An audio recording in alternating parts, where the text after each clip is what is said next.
Thank you ভগবান, Mohun Bagan east Bengal দলের এত বড় হেল্প করে দেওয়ার জন্য। আজকের মুম্বাই সিটি এফসিকে এফসি গোয়া 2-0 গোলে হারালো। আর এদিকে ভাগ্য খুলে গেল মোহনবাগান আর ইস্ট বেঙ্গলের দুই দলেরই একসঙ্গে। কারণ পয়েন্টস টেবিল এই মুহূর্তে কিন্তু জমে ক্ষীর হয়ে গেছিল। সবাই কোনো না কোনো ম্যাচ হেরেছিল, কিন্তু মুম্বাই যেহেতু হারিনি তাই মুম্বাই কিন্তু অনেক বেশি অ্যাডভান্টেজে ছিল। আজকের এফসি গোয়ার কাছে মুম্বাই সিটি এফসি 2-0 গোলে হেরে বিশেষ করে মোহনবাগান দলের ভাগ্য ভীষণ খুলে দিল। এই মুহূর্তে মুম্বাই তাদের 9 ম্যাচে পয়েন্ট হচ্ছে 18, মানে আর মুম্বাইয়ের কাছে আর হাতে আছে মাত্র লিগের 4টে ম্যাচ, তারপরে লিগ শেষ। মোহনবাগান দ্বিতীয় স্থানে, মোহনবাগান 8 ম্যাচে 17 পয়েন্ট।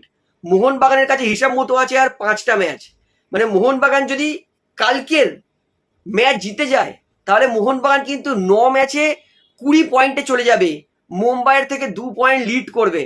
অর্থাৎ বলবো গোয়া আজকের মুম্বাইকে যে হারিয়েছে এতে কিন্তু মোহনবাগানের বিশাল বড় লাভ হয়েছে।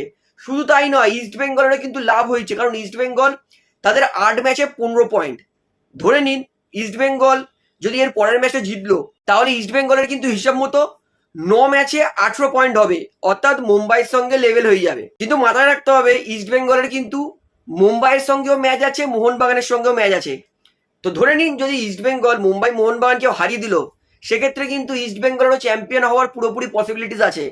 অর্থাৎ আজকের কিন্তু মুম্বাই হারায় গোয়া, মোহনবাগান, ইস্ট বেঙ্গল তিনজনেরই কিন্তু বিশাল বিশাল বিশাল বড় পজিটিভ।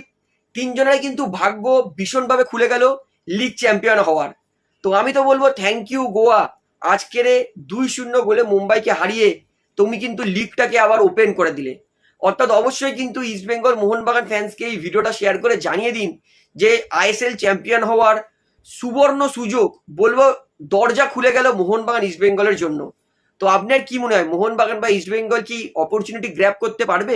কে জিতবে আইএসএল সেটা আমাকে অবশ্যই কমেন্টে জানাবেন। তো ভিডিওটা এখানে শেষ করছি, আশা করি ভালো লাগলো। তো ভিডিওটি ভালো লাগলে অবশ্যই লাইক করুন, কমেন্ট করুন, শেয়ার করুন এবং চ্যানেল সকলকে অনুরোধ করে রাখবো, যেহেতু এখানে আপনারা খেলার সমস্ত রকম আপডেটস পেয়ে যাবেন, তারা অবশ্যই পাবলিক ভিউ কলকাতা চ্যানেলটিকে সাবস্ক্রাইব করে বেল আইকন প্রেস করে অল করে রাখবেন। ধন্যবাদ।